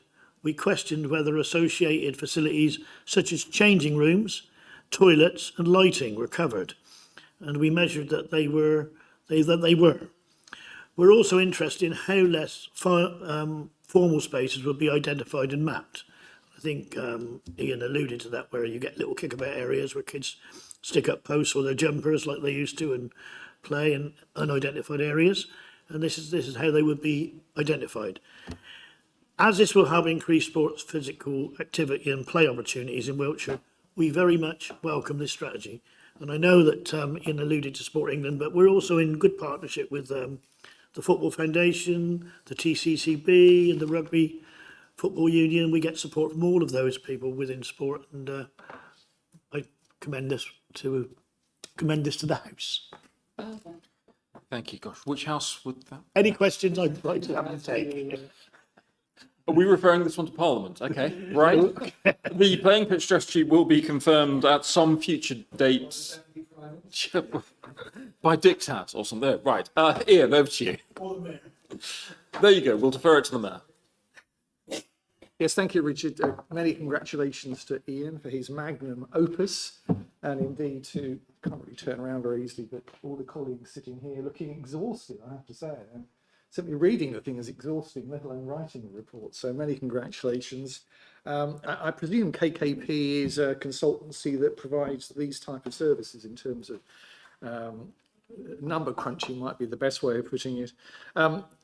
It seems to me that I'm taking Councillor Blair Pilling's point about whether this is a strategy or not. It seems to me it's a state of the nation in terms of the facilities that we have and potentially the capacity or otherwise that we are requiring into the future. And I take the points that are being made in terms of it puts us in a much stronger position, I suspect, in terms of policy around Section 106 and so forth. I've just got a couple of questions. One is in terms of the disparity which is always evident in these sorts of documents around male and female sport, and whether this particular, we'll call it a strategy, is designed to look at that, or whether there's another stage to come in terms of how we encourage more young women and girls to particularly continue playing sport through their teenage years, something I've experienced as a father. And whether, Ian, you could just take us through in terms of, I take your point about the health warning around budgets, etc. But whether there is a view as to, in terms of areas where we would need to extend capacity and we can't do it through 106, whether there is any discussion in terms of what those costs. I'm not trying to kind of trap you in this, but it just seems to me that there is likely to be costs moving forward. And I'm just wondering whether that's part of a future conversation that takes place. So I'm very keen on the issue of the very evident from the stats that we've got in front of us disparity, and what can be done to further address that. And secondly, the issue of additional non-106 related costs that may be part of another piece of work like this. Thank you. Quickly take him out of my comfort zone here. Regard the girls and the boys playing sport, so to speak. This is a playing pitch strategy, not about the people playing on them. So that I would look to the clubs and the schools and all the organisations that play the sport. So I don't think that's a function for this paper. There's kind of minor elements in that, and it plays out within our leisure centres and everything, that we're very mindful of that. And when you're looking at changing facilities and things like that, and I would add to that, not just a little plug for the leisure centres as well as in here, that it's not just a boys and girls thing, it's an access for all. So it's about disabled people as well as able-bodied people. So it's the first point. In terms of money, I'm not quite sure where you were going in that, but I'm not aware of any pot of central gold in this that we're putting into this. This is about leveraging 106. And bear in mind that clubs, schools, etc., have their funding sources, etc. Sports England makes grants, etc. This is an enabler for people to put together those funds. This is not about the council, putting almost anything other than the officer time to help people in this? I'll just come back just very briefly. Thank you very much for that. I think my point about the disparity is that the stats are in the document, and therefore they're quite explicitly so in the document in terms of the clubs that are available to women and the clubs that are available to men, boys and men, women and girls. And I don't want to overplay this because it's a, you know, it's one part of a much bigger story. But it was just getting a sense of if this document, and I take your point, isn't about seeking to address it, because as I say, I think it's more of a state of the nation. I suppose it's whether there's a conversation that's ongoing in terms of how we can, as an authority, and maybe our role is limited, but nonetheless, I mean, it wouldn't be limited through a 106, because we could, one could argue, insist that there's a greater equality perhaps in terms of provision. So I'm just wondering if there's another stage, or one of your colleagues, our colleagues behind me, can help me just get a sense of our commitment to trying to provide more opportunities for women and girls. Thank you. Danny, do you want to add to that? Because, go on. Sorry, if you're going to speak, please do come up to a mic. Come up, Danny. Otherwise, people online can't hear you. If you push the right-hand button, and then just say who you are. So Danny Geeson, Leisure Strategy and Infrastructure Officer. So I think an important point is that this plain pitch strategy is around what infrastructure we need now and in the future. So that's about the infrastructure. And then how we activate that infrastructure is where our sister service, the Sports and Physical Activity team, can look at how, once this infrastructure is in place, what projects can be put on for our priority groups, which include women and girls, individuals with a disability or long-term health condition, people that reside within quintile 1 and 2 areas, low socioeconomic groups, and ethnically diverse communities. So that this is almost like, this is about the spaces, and then how we activate those spaces is kind of like, we have the sports physical activity team. And then one other point, which I think kind of maybe would be helpful, is, so there's specific actions, high, medium and low priorities. Some of those high priorities will be, say, for example, the need for a 3G artificial grass pitch. We then go and work with the Football Foundation that come to the table with the money, because it's identified in this document. So they'll align up to 75% of those monies. We can look at S106 monies, but then the task group that look at it only get access to that money if they put forward a usage plan which engages those priority groups. So that's where it gets picked up strategically through this document. Thank you, that's very helpful. Thank you very much indeed. Great, thank you. Was there anyone else who wanted to ask questions here? Yes, please, Councillor Button.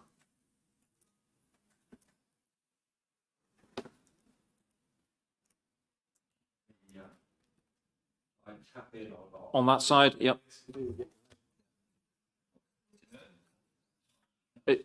You need to put your microphone on, please.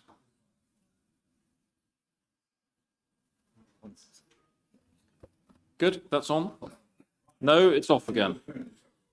Just, if you just push the right-hand button.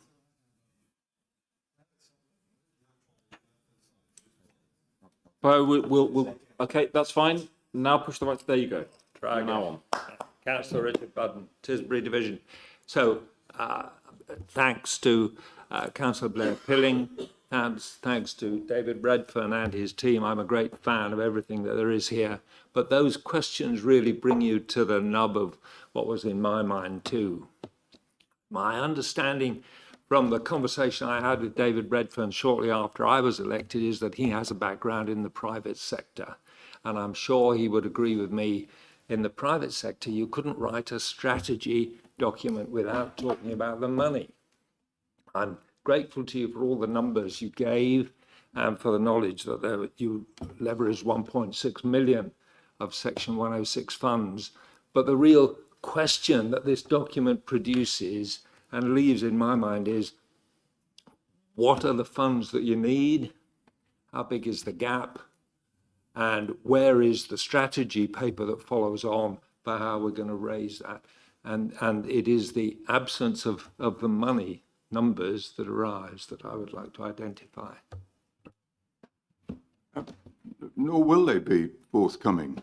As I said at the beginning, if your concern is the word strategy, I'd happily go and take it out of the title. This is not a strategy in that sense that you look for in a strategy. This is an encyclopedic reference of evidence. In which case, all I'd say is there is another stage then, isn't there, to draw up a plan to turn this strategy into a programme for the future. That would depend entirely on your level of ambition in this, because you could drum up £1 billion programme or more based on all the evidence. If you were to try and deliver every single need over every single school, over every single club, etc. This is going to depend very much on the enthusiasm, determination of individual clubs, individual schools, individual communities. This is not something we can direct and deliver from Wiltshire Council as a total entity. My point really is exactly that, because we don't have any idea what the sums are involved in delivering this strategy. We have no way of knowing whether it's within our grasp, deliverable, or way out of reach. And that, therefore, you do need to give some quantification of what it would require to achieve this strategy.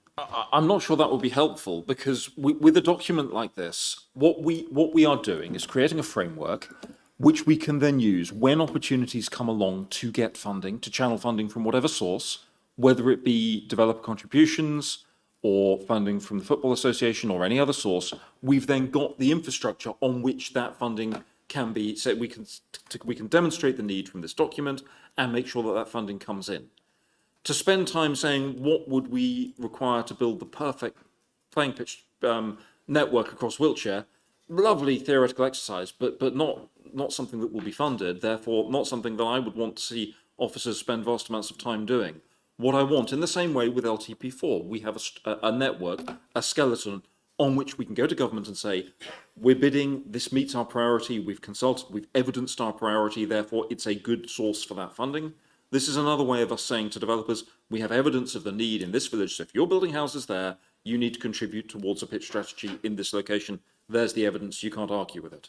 That's how this kind of policy document, and it is a policy document rather than a strategy, work. It can feel a bit nebulous at times. It's the same with the cultural strategy. It's not something that sits there with vast amounts of money behind it. It's something that sits there to say, here's a framework, this matters, this is the evidence to say why it matters, so when we have the opportunity, we can get the funding to it. I know that's slightly support what you're saying. This is a description of what we have, what we would wish to have, and we wish to put in place. I'm sure that David Redfern has in his head some idea of what it will cost and how big the task is.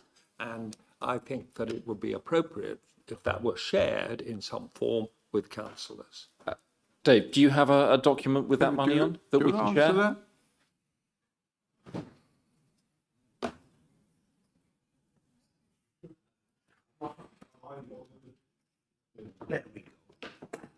It's spreading from one mic to many. This is disturbing. It's a simple answer, really, Richard. No, I don't. As everybody has said, as Richard's just tried to articulate there, very well, I may say, this is an enabling document.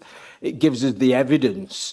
But then there perhaps is an opportunity through the sports and physical activity team to get this document out there so clubs understand how to use it and how to fulfill that demand. So I take that point. You know, you do make a good point, but I have no figure of, and like Richard says, Nirvana out there getting everything that the county needs is probably a step too far at this stage. Several gazillion pounds. There you go. Right. Did anyone else want to come in? Which point, before I ask Ian to move this, I do think I should probably just address the glaring omission in this document. We don't have the evidence for a Wiltshire Cricket Foundation to address the fundamental need of the England cricket team to be able to play spin. And one day we'll get there, but still.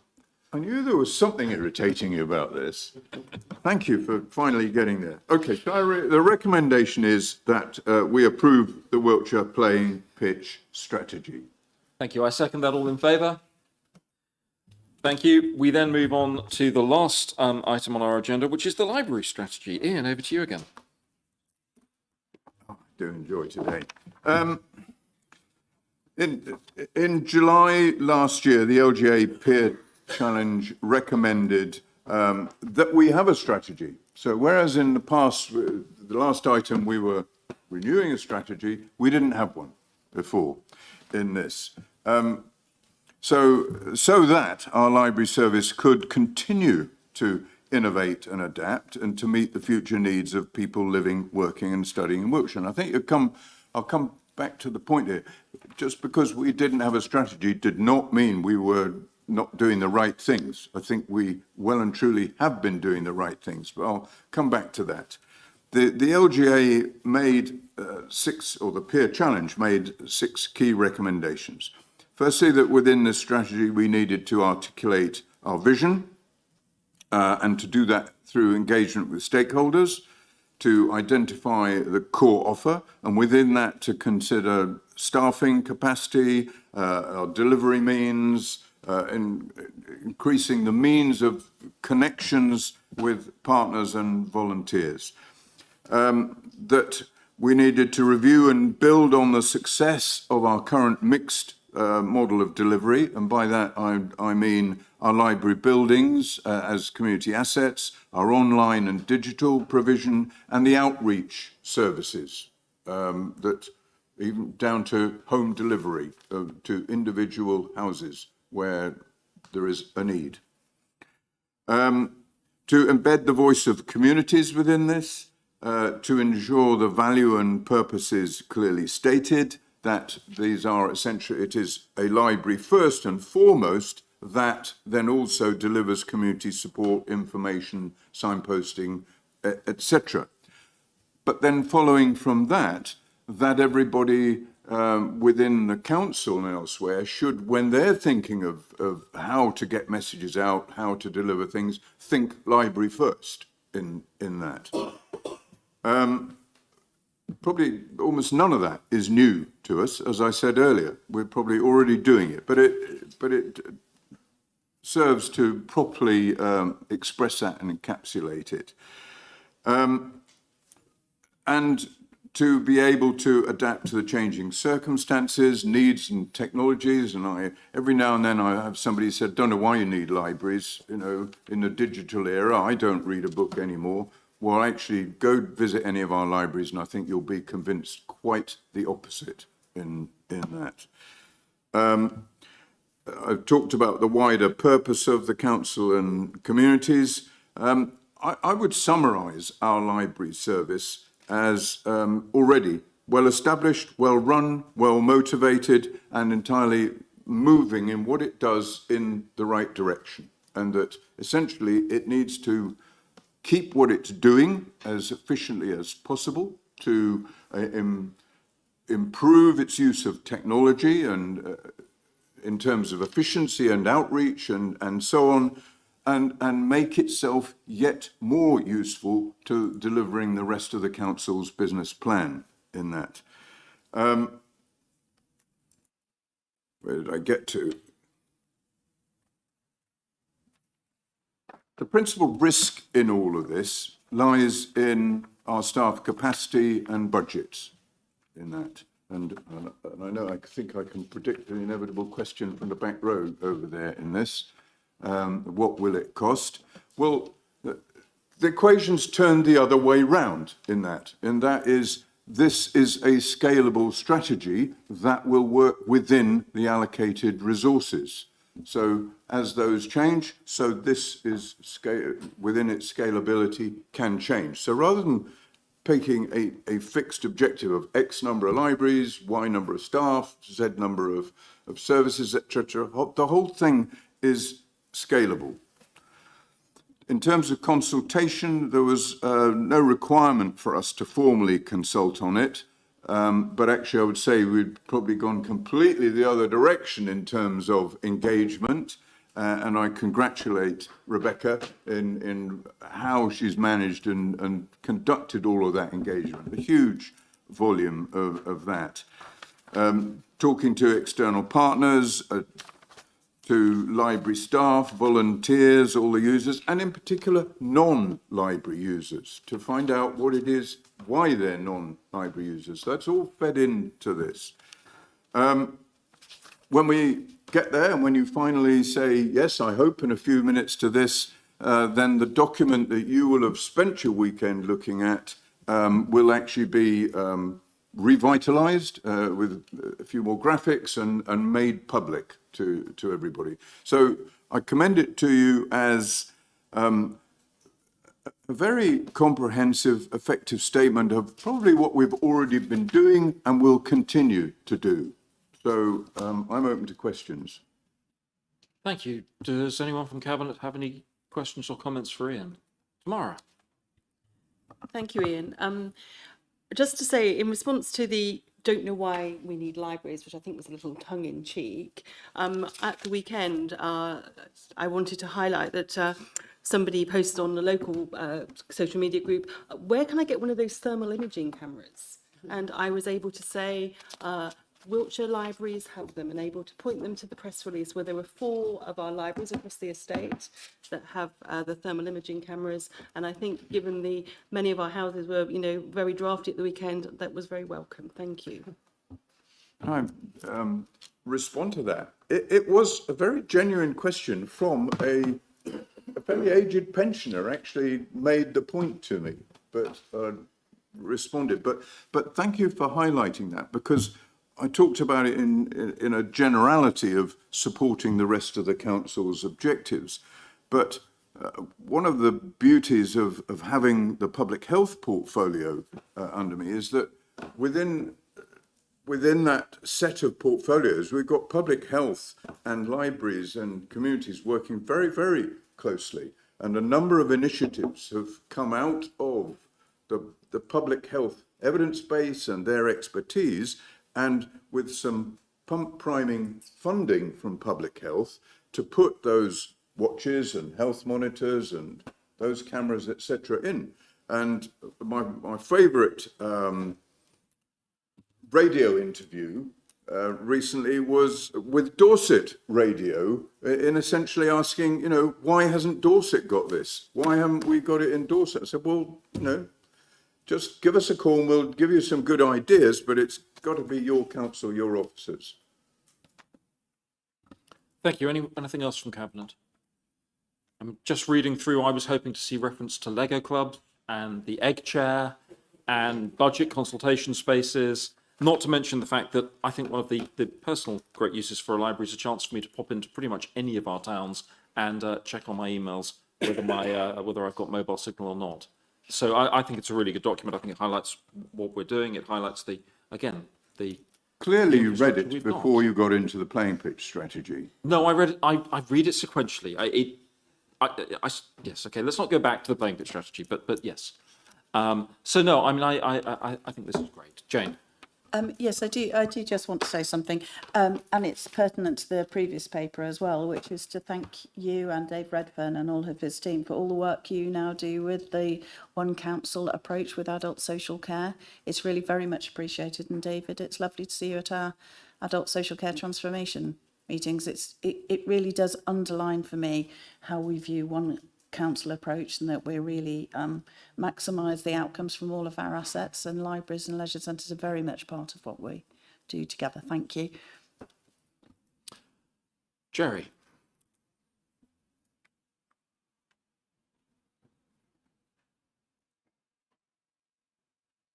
Yeah, thank you, Chair. We've come a long way over the years of libraries. Dave and I used to go into a library and try to chat to mate the librarian and go, you have to keep dead quiet and tiptoe around. But now we've evolved. We've come a long way over the years. It's not just for library books now. And if you look at what we've done in Wiltshire, I know we've got many volunteers working. We managed to keep them all open. And there's not only just children's clubs going in there, and we get adult, senior people going in there that can't work their internets and things. They get all the training, all these things that are delivered now that weren't delivered many, many years ago. So And also when we were doing our programmes going back, we opened the library in Corsham and Tanada Valley at Tisbury. We built the library in there. The way we've gone forward is really fast, is really good, and Wiltshire is a good model for libraries and keeping them over. So I welcome the strategy, and myself and the Vice Chairman received a briefing of the new library strategy on the 5th of December. During our briefing, we discussed improving the marketing of the service and the Think Libraries First approach. We also talked about the finances and the digital inclusion and the role of libraries in supporting health and well-being. The Environment Select Committee has taken a keen interest in the development of our library services, recognising its key role in our communities. So I therefore very much welcome this new strategy. The Select Committee will no doubt want to be updated on the progress over the coming years. So I commend this to this room this time, not to the House, and not going to mention the Mayor, but if we ever did get a town crier, I think I know someone within our council that could probably fit that bill, but he's not with us today. Thank you. Yes, certainly I don't want to let Westminster anywhere near our libraries, please. I think you actually make a really good point there that's worth reflecting on. I don't know how many of you have a chance to spend time in our libraries. I am travelling around the county all the time, and I do pop in to check emails and see what's going on, do a bit of reading, catch up occasionally, beg a meeting room to take a virtual meeting because it's better than using the car, which tends to be my other option. It's fascinating, the range of people who use the libraries and the different reasons and the conversations that go on there. It really is. I think there is probably something also about being a unitary council that means our libraries work in a more holistic way, and there is the potential for them to do a lot more there than a district could. And I think there's something there that we are definitely building on, but it's a direction of travel. There's a lot more we could do. And dare I say it, somewhere in there, the Integrated Care Board is a factor. Well, we're making baby steps as an Integrated Care Board and Integrated Care Partnership towards preventative work at a localised level. And preventative work at a localised level may well involve libraries along with other meeting venues. But yeah, I'll leave it there. Ian, over to you. Would you like me to read No, I was out going to, sorry, Ian. Oh, sorry, that's Ian. Oh, I... Well, Richard, you were being unhelpfully cryptic, I thought, in that last reference. So I'm trying to be optimistic in an area where my instincts warn me optimism should be very carefully used. I think we are seeing the first signs in the last few months of, and we're well off topic, of some actual focus on that real upstream preventative work with the ICB. And some of that involves things like loneliness and clubs and groups that mean people don't even need to get to their GP in the first place. And some of that, venues like libraries have a role in. do they know that, though, Richard? That would be my question. The ICB or libraries? Libraries certainly. No, the IC. I know. Yes, we are starting the library in a moment. We are starting to see some actual encouraging signs of very early steps of progress there. Yeah. Richard, thank you for that. Yes, turning to the library service, congratulations, Ian. Whenever I say something positive, Ian always sort of sits back in his chair as though something awful's about to happen. I'm trying to, as often I do with you, congratulate you on what you're achieving and have achieved. And indeed also, going to have to turn again. I get a crick in my neck, but congratulate officers who have been involved as well. It's another, not quite a magnum opus, but it's a weighty document. From my point of view, libraries are a symbol of civilization, frankly, and if we were to lose our libraries, then that would be an astonishingly destructive and unhelpful outcome. So no, many congratulations. Ian, you are my favourite cabinet member.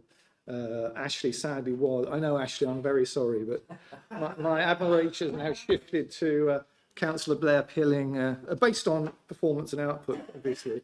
But just a couple of points. One is, I'm just looking, and it's very interesting, at what would encourage you to use or join the library service. And one of the points, and I can't, even with my glasses, work out the colour coordination as to how high or low it was, is the reference to more employment and skills support. And it does seem to me that there is potentially a real opportunity to go beyond the kind of conventional elements of libraries. And I know there are opportunities in terms of engaging people. But I'll use the obvious example of the events of the weekend and the storm. And I can't imagine the demand that was placed on telephone staff to answer calls yesterday, but the Wiltshire Council app, for example, absolutely died. It certainly did for me. I was required to reload it. It then just did that sort of waiting thing for at least a couple of hours.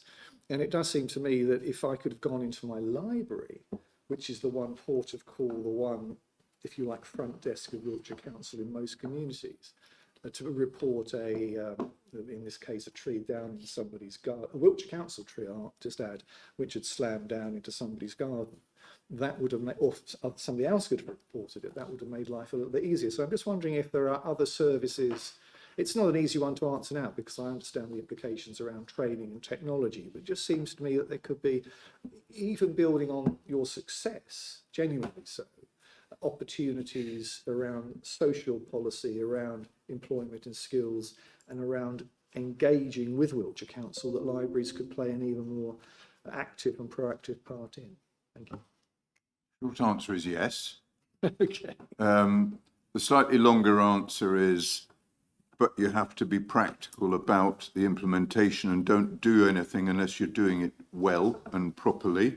And so there's a great deal of upskilling involved in every time you say, yes, we would like to be the centre of expertise or centre of help on this. You've got to upskill, and just how much can you put on staff? I would say that, and Rebecca's welcome to come to the table to expand on this if she wants, that our librarians over the last few years, and it goes from before I was involved in this, have become way more multi-skilled in how they face up and support the public, etc. So the answer is yeah. This is there is no limit to what could be done. I go back to my point about scalability of resources, etc., and just how much. And also, there's probably quite a fundamental divide between what you can do in where our libraries are run by our professional library staff and what you can expect volunteers to do.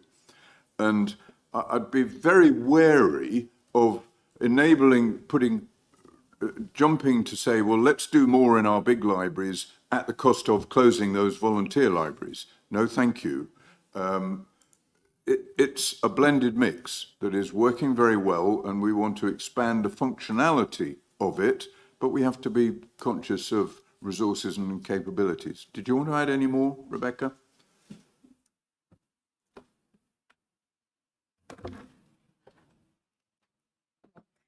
Yes, just to say that having sat in Chippenham Library when people were getting off the bus from Swindon during the flooding that we had, and us finding accommodation for them overnight, I'm sure working out how to report a tree for them wouldn't be a problem. We're absolutely there, front of house, for anybody who wants to come in. We're an information service, and we will do absolutely everything we can to solve anybody's issue. Thank you. That's extremely helpful. Thank you very much. No problem at all. Although I'm not sure your experience of the app was universal, certainly from what I was getting, the app was working pretty well. So hopefully that was just linked to you. I hope it was, because most of the feedback I've had around the app, some people did with the update have to uninstall it and reinstall it, but once they'd done that, it from everyone else, I've heard it worked fine. In fact, mostly people are saying it's working. It's easier. It's working better. Right. Anyone else want to comment on the library strategy?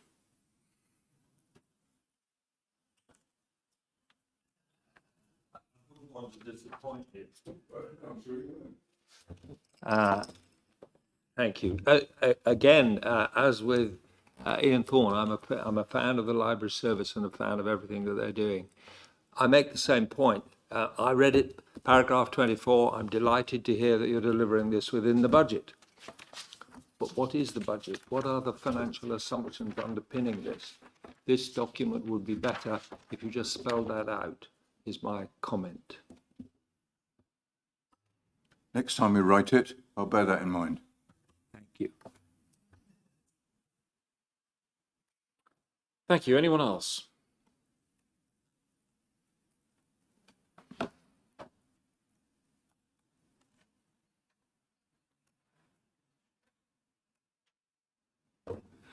Colin Gale. I just wanted to say for a lot of our local people in the villages how important the mobile library is and the usage of the mobile library, and that needs to be really recognised because it is their lifeline. And the other thing that suddenly occurred to me was, is there any recognition of the number of telephone boxes, etc., that have been reutilised for books and information? And could that be brought into it a bit more so that as another distribution of source of information, that could be more available? Rebecca, do come up. Firstly, on the mobile libraries, entirely take your point. And just as we are looking at, what more services can we deliver from libraries, we're also bearing in mind that the mobile libraries in that. And Rebecca might want to expand on that, although, of course, there's a limit to what you can do in a relatively short stop in that. But you can act as an interlocuteur in that. As regard to telephone boxes, I'll let Rebecca expand, but I would be very wary of taking on that additional function, because the minute you've done that, you've taken on a responsibility which is not within our resources at the moment. So. Thank you. Yes, the mobile service is incredibly important to us, and we are getting 2 new vehicles next year, so that will really help with the reliability of them. In terms of the telephone boxes, they are great book swaps. Absolutely, people drop things off, they pick things up, and they work for those communities. They're often community-led, and I wouldn't want to be imposing our opinions and thoughts on how those could go forward. What you find in the library is you have a curated collection of stock. It is withdrawn, it is managed, and so I think I would always say go with your overseen stock rather than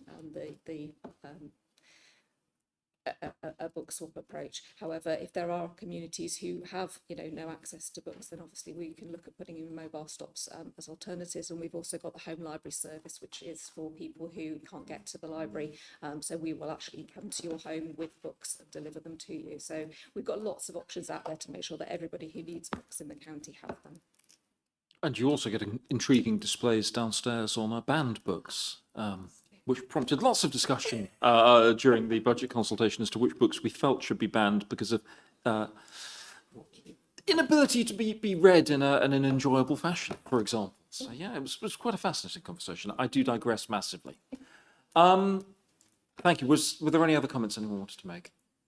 I mean, I think before I ask Ian to make to move the proposal, I think the other thing to add here is, whilst libraries are a statutory service, I'm pretty sure we could meet our statutory requirement by having probably 2 books on a table somewhere that people could borrow. Probably need 2 books because I think it's a requirement to lend books. The only reason that we are able to continue with the library service we've got is because of the sound financial position we're in. And so many other authorities have had to see so many cuts and reductions. And it's only because of that position that we are able to have the library service that we've got, and I think it's really important that we maintain that. The greatest risk to that, of course, is Westminster, but hey. Ian, over to you. Thank you, which is kind of part of the motivation of saying, and make yourself really useful to the rest of the council in all of this, which you do. Thank you. Okay, I would like to the Cabinet to note the core service and ambitions of the library service laid out in this strategy, and to approve the focus outlined in it, and the implementation of it be delegated to Director, Leisure, Culture and Communities, Rebecca Bolton, Head of Libraries, following attendance at environment. No, I was going to say, take that bit out because we've already done scrutiny, haven't we? Yeah? So we don't need to be doing that. So move to implementation now, please. Thank you. I'll second that. All in favour? Thank you very much. That brings us to the end of today's meetings. I have no urgent items. There are no part 2. Thank you all very much. We're probably close enough for me to just about risk wishing you all a happy Christmas at this point. So have a good one. Thank you.